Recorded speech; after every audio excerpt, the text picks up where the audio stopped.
특별한 수요일에 특별한 통찰 특수통. 오늘 만나보실 특수통은요, 특별히 두 분 모셨습니다.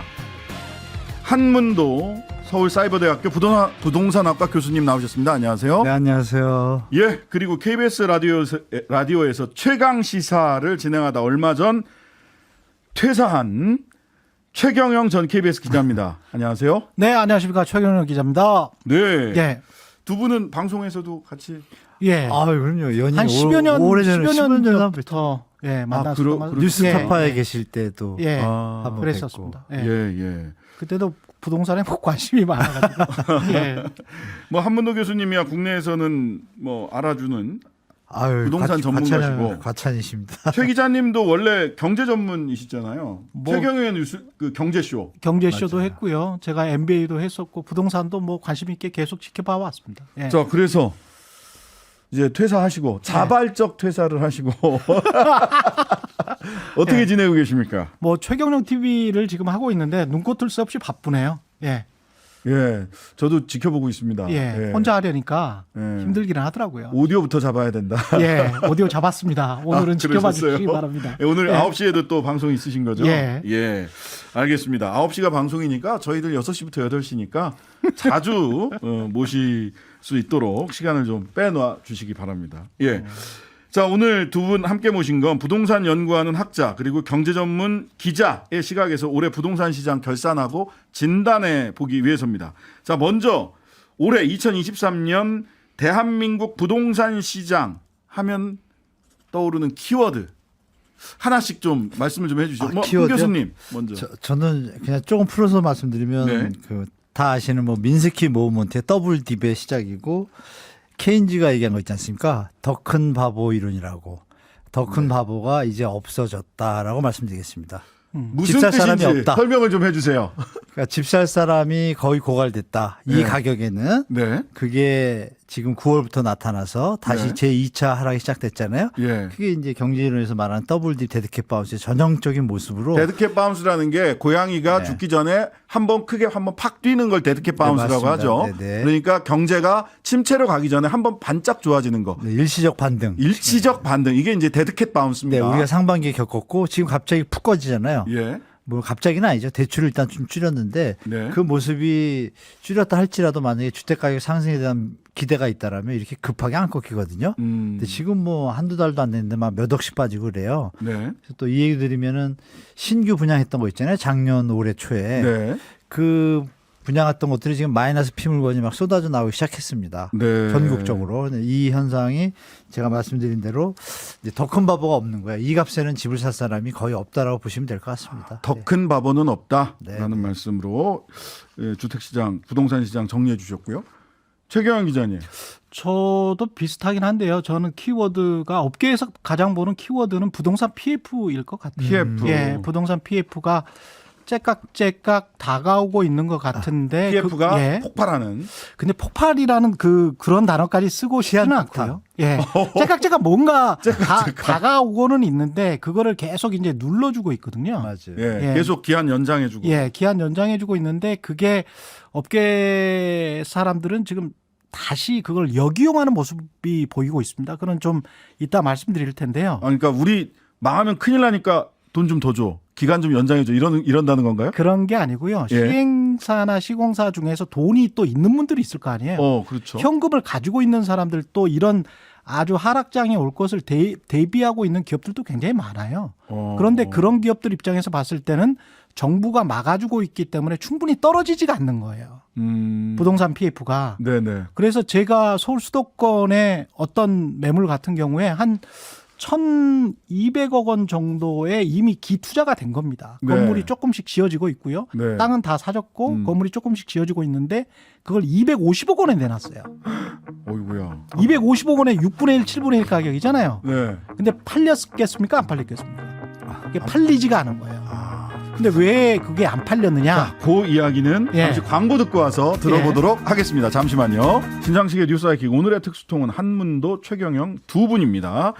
자, 광고 전에 예. 최경영 기자께서 부동산 PF 1,200억짜리가 1,200억 원이 투자됐는데 투자되는데 250억 원에 가져가라 그래도 안 팔리더라. 왜 안 팔리는 걸까? 그러니까 돈을 가지고 있는 현금을 가지고 있는 기업들도 꽤 많거든요. 지금 네.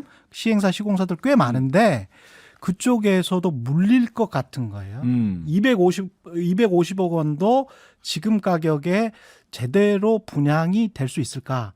상품성이 나올까? 네. 그리고 돈이 더 투자되면 나도 250억 원에 또 물릴 수도 있다. 아. 그런 걱정을 하는 거예요. 네. 그래서 이게 좀 가격이 어느 정도까지 하락되는지를 봐야 되겠다. 그 시기는 총선 이후가 된다는 거죠.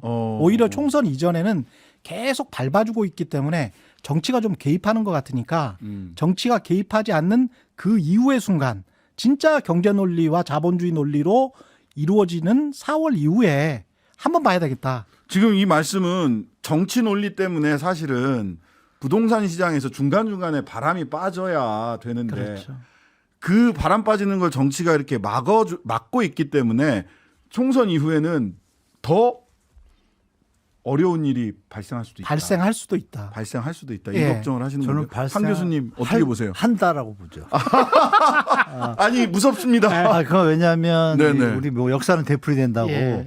예. 2009년도 기억해 보시면 이사 대책 2009년도 2월 4일 날 똑같이 대책의 거의 90%가 데자뷰예요. 미분양 네. 대책이 네. 지금이 더 강력해요. 근데 그때 결국은 너무 높은 부동산 가격 때문에 2년 뒤를 보면 우리가 기억하시는 삼화저축 터지고 네. 부산상호 터지면서 11개가 부도가 났잖아요. 네. 근데 거기서 뭐 다른 투자도 했지만 부동산 PF도 되게 많았거든요. 그러면 그게 2년을 버텼다는 얘기잖아요. 근데 예. 그때 시절의 금리는 기준금리가 2%였고 PF 금리가 6에서 한 8%수밖에 안 됐어요. 네. 그럼에도 불구하고 시장이 안 살아나면 2년 뒤에는 결국 이자 내다가 버티다가 자빠졌거든요. 버티다. 네. 그럼 지금 상황 아시는 바와 같이 고금리잖아요. 네. 그리고 아까 우리 최 기자님 말씀 주신 것처럼 물건들이 안 들고 있는데 그 와중에 밟아준다는 표현을 쓰셨는데 네. 지금 터지면 이게 연쇄적으로 조금 시장에 영향을 준다라는 정부의 좀 불안감이 있는 것 같아요. 네. 그러니까 이게 이제 총선에 부담이 될 거라고 판단하니까 다들 말씀하시는 게 총선 이후에는 더 이상 막을 수 없는 지경일 거다. 그 당연히 정부가 막는 걸 떠나서요. 아니 사업성이 없고 망하는 것 같다 정부가 어디까지 막을 수 있어요. 그러니까 결론은 시간만 지연할 뿐이지 아까 말씀하신 약간 시한폭탄 뭐 이런 느낌 째깍째깍. 그런 느낌을 이제 시장에서는 다 갖고 있고 이거는 있죠. 진짜 1% 정도 부동산이 갑자기 살아나요. 최고점을 뚫어 이러면 다 살아났죠. 근데 그거는 사실 현재 경제 상황이나 국민 소득 지금 실질 소득도 감소하잖아요. 네. 환율 때문에 이 물가 오르고 이런 여러 가지 보면 상식적으로 아 이거는 살아나기 힘들다 산소호흡기다라는 판단이 합리적인 판단이고 그럼 결국은 아 시간의 문제다라고 보시는 게 맞는 것 같습니다. 그러면 결과적으로 4년 총선까지 산소호흡기 되고 있다가 4년 총선 그 4월 예. 24년 4월 총선이 끝나면 결국 그 산소호흡기를 계속되고 있는 것이 불가능해지기 때문에 각자 도생 개념이죠. 아이고. 결국은 최 핵심은 기자님. 근데 이제 금융일 것 같아요. 그러니까 네. 부실 자산이 늘어나면은 아무래도 제2금융기관을 비롯해서 부동산 PF를 많이 했던 곳들 있지 않습니까? 네.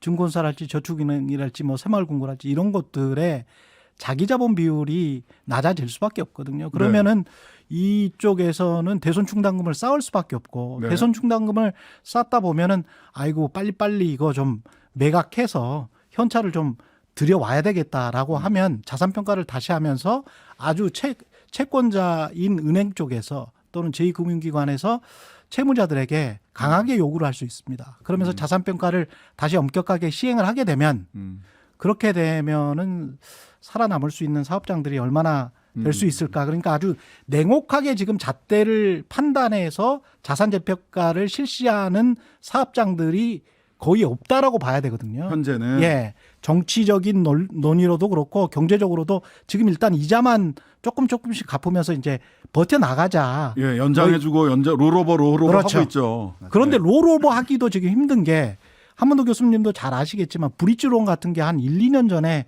제가 취재했을 때는 한 15%였어요. 네. 수도권에 15%면 굉장히 높거든요. 높죠. 변호사님 잘 아시지만 25%가 우리가 최고잖아요. 이자 제한법. 이자 제한법 때문에 예. 40%를 넘게 받습니다. 지금 브릿지론은.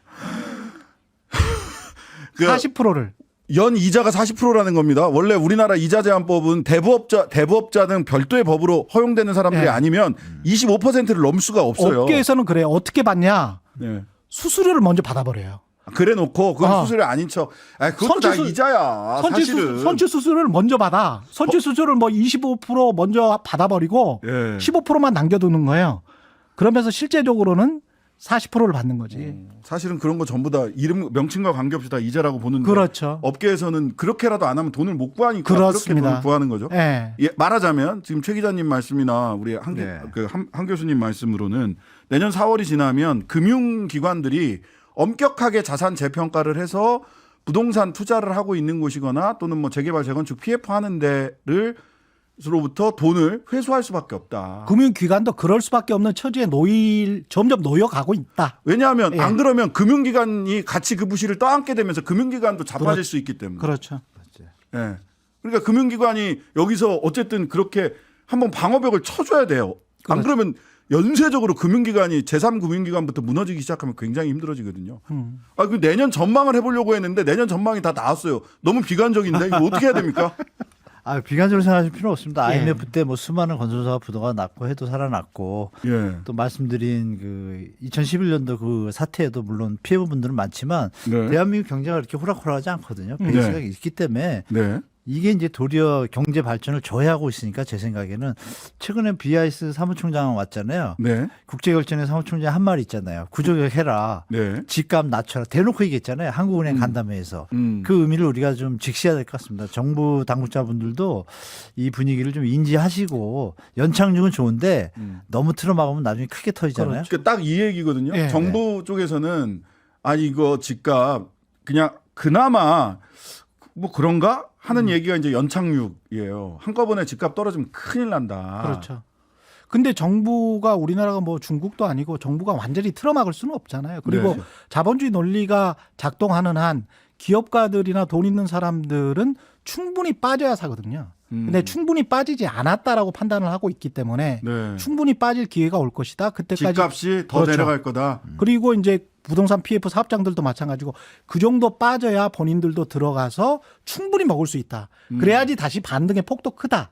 그렇게 되면은 경기가 또 살아나고 그렇게 되면서 또 분양가도 적정선에서 맞춰지는 그게 자본주의 순환 논리 아니겠습니까? 근데 빠지는 것을 막고 있기 때문에 이거를 언제까지 버텨줘야 될지 금융기관들도 상당히 지금 갑갑한 상황일 거예요. 근데 예. 오늘 어제 그 박상우 국토부 장관 내정자 이분이 내정되면서 MB 정부 취임했을 때 주택토지실장이셨더라고요. 예. 이분이 박상우 내정자가. 근데 오늘 아침에 기자회견 기자들하고 브리핑할 때 보니까 이거 뭐 세제 완화 각종 대책을 통해서 집값 떨어지는 거 다 막겠다.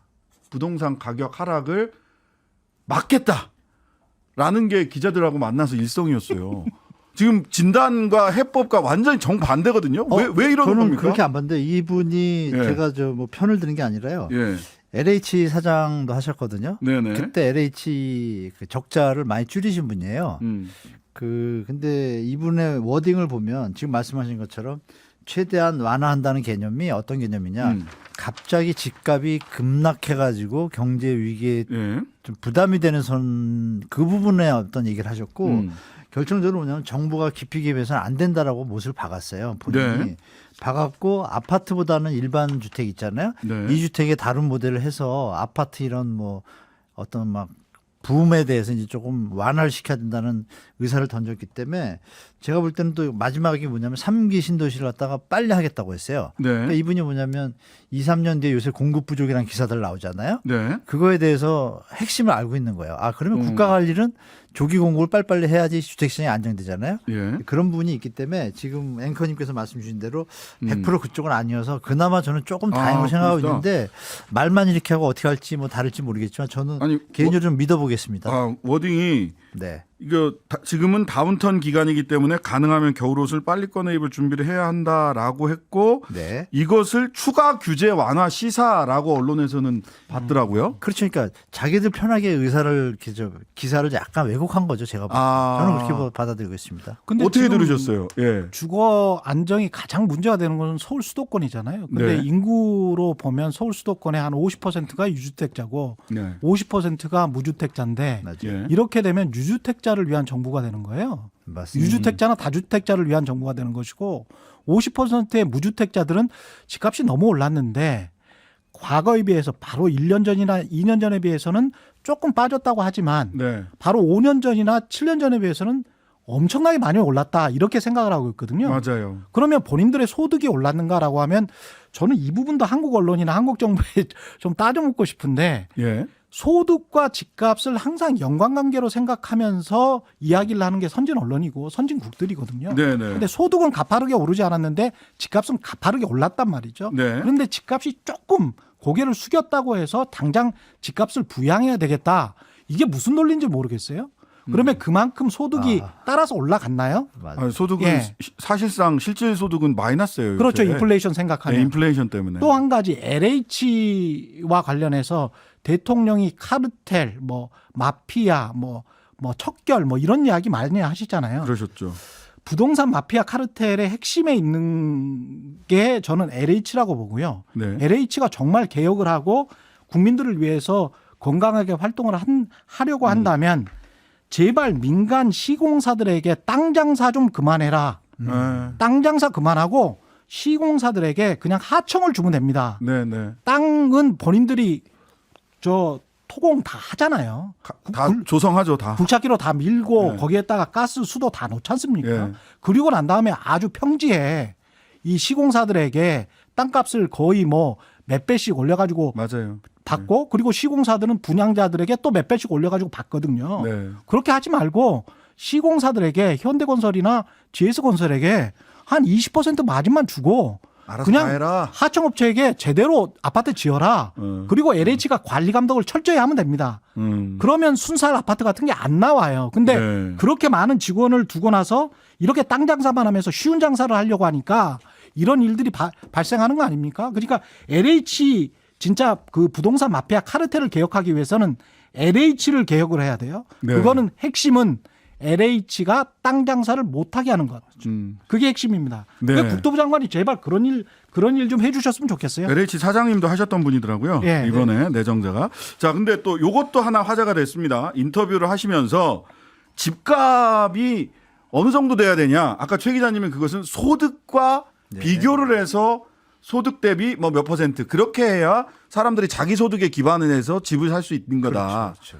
근데 이분은 물가 수준과 연동돼서 집값이 결정돼야 된다. 그 이렇게 대목이 얘기를 제가 하셨어요. 좀 우려되긴 합니다. 예, 그 대목이 왜 문제인지 저도 이게 눈에 확 그게 이제 들어왔거든요. 건축비를 약간 돌려서 얘기한 것 같은데요. 아, 그 부분하고 근데 지금 최 기자님 말씀하신 게 정답입니다.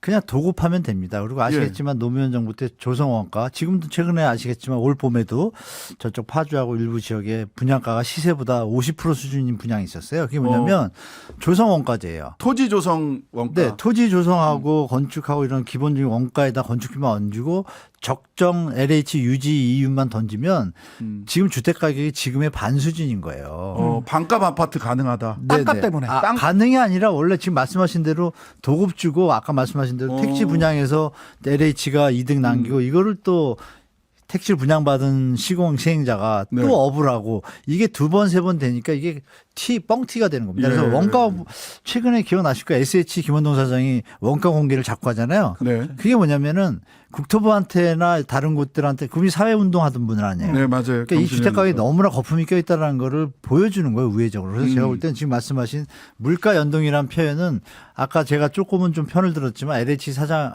국토부 장관이 할 얘기는 아니죠. 예. 물가가 변동되더라도 토지 조성원가 국민 세금으로 토지를 매입했으니 최대한 그거 영향을 안 받고 저렴한 주택 가격을 국민들한테 공급하겠다라고 얘기를 해야 교통부 장관 자격이 있다고 저는 봅니다.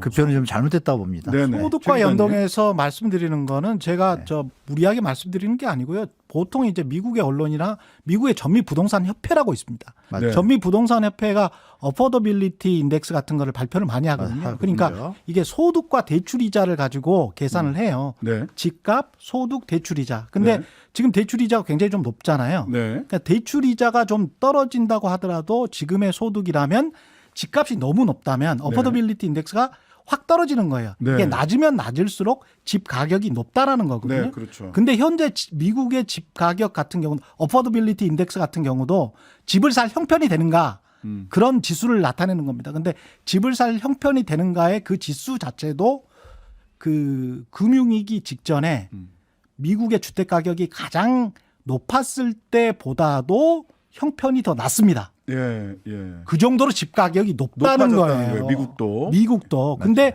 거기에서 지금 미국은 다른 이유 때문에 지금 거의 매수 매도가 안 되는 상황이거든요. 네. 그런데 한국도 지금 매수 매도가 거의 안 되는 상황이잖아요. 네. 이건 상당히 우려되는 상황입니다. 그렇게 비교를 하시면 네. 판단하기가 쉬울 거예요. 소득 대출이자 어퍼더빌리티 인덱스라고 생각을 해보시면 아 내가 집 살 형편이 되나? 지금 소득과 대출에 집 가격이 높나 낮나?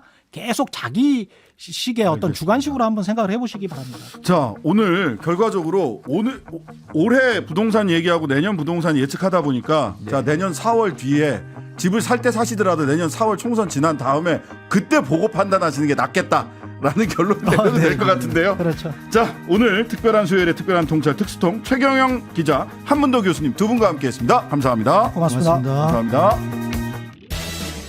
하루 종일 기다려지는 진짜 시사. 평일 저녁 6시 5분 신장식의 뉴스 하이킥.